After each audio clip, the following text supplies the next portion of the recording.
السلام عليكم كسو دوادا موضوعنا مانتا وحو كسابسن يهي جاك ما أما لو يقان علي بابا.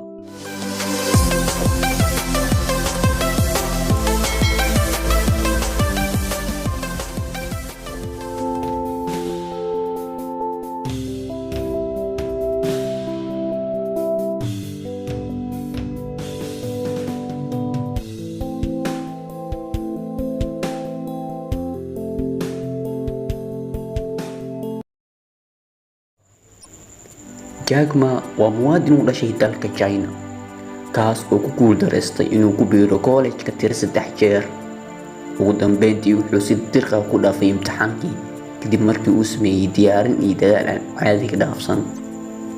kadib iskuulka wuxuu isku dayay inuu shaqo ka helo maqaaxi cuntada lagu kariyo laakiin badankoodii way diideen inay shaqo geliyaan. kadib markii uu codsiyo badan oo shaqo ah oo meel kala duwan u dirsaday ee loo diiday wuxuu go'aansaday inuu shaqo macalinimo raadsado sababtoo ah wuxuu ku guuldareystay inuu shaqo tan dhaanta helo. Jack Ma wuxuu dhigi jiray luqadda Ingiriiska isagoo qaadan jiray lacag ka yar bishii $10. kahor intii aanu bilaabin dhigista luqadan, Jack Ma waxa uu jeclaa inuu horumariyo habka uu ugu hadlo luqadan. waxaan 45 daqiiqo ku xiisan jiray baasikilkiisa maalin walba hotel u dhawaay dadka dalxiisayaasha ah soo degi jireen si uu dalxiisayaashaasi ula hadlo luqadda Ingiriiska isaga dhiso. Jack Ma kuma uusan qanacsanayn shaqadiisa waxaanu go'aansaday inuu u guuro dalka Mareykanka si uu u helo nolol ka fiican tii uu ku noolaa. wuxuu bartay kombiyuutarka iyo internetka aad buu u jeclaa. markii dambena wuxuu aasaasay website-ka loo yaqaan alibaba.com kaas oo u saamaxay in ganacsatada ay isku dhaafsadaan ganacsigooda qaab online ah. Alibaba wuxuu noqday ninka ugu taajirsan dalka China. hantidiisa maanta waxaa lagu qiyaasaa $21 bilyan.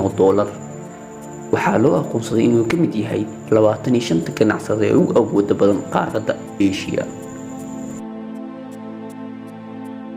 haddaba waayihii iyo noloshii uu soo maray Jack Ma muu haysan wax lacag ah oo uu ku bilaabo ganacsi.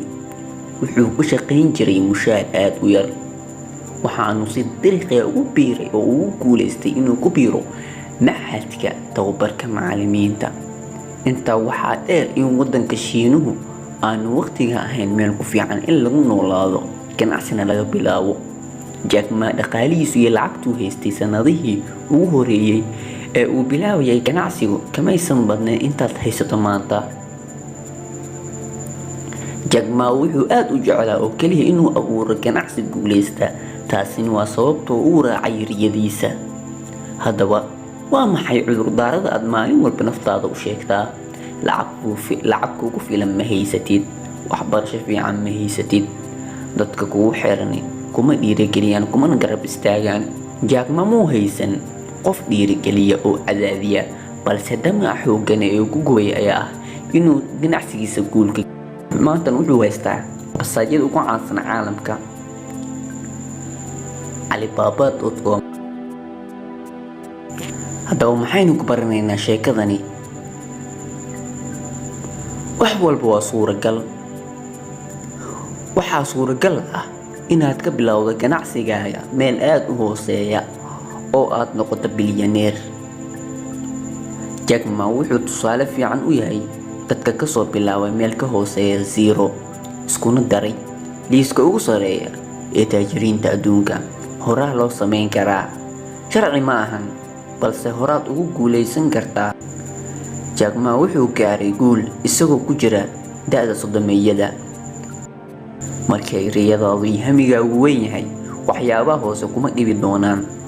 Jack Ma ma ahayn qof ku nool nolol raaxo leh, muu lahayn gaari iyo bangi ay lacag u taalo. haddii riyadaadu iyo hadafkaagu ay weyn yihiin waad gaaraysaa wax alaala wixii aad doonto. barnaamijkeedii maanta intaas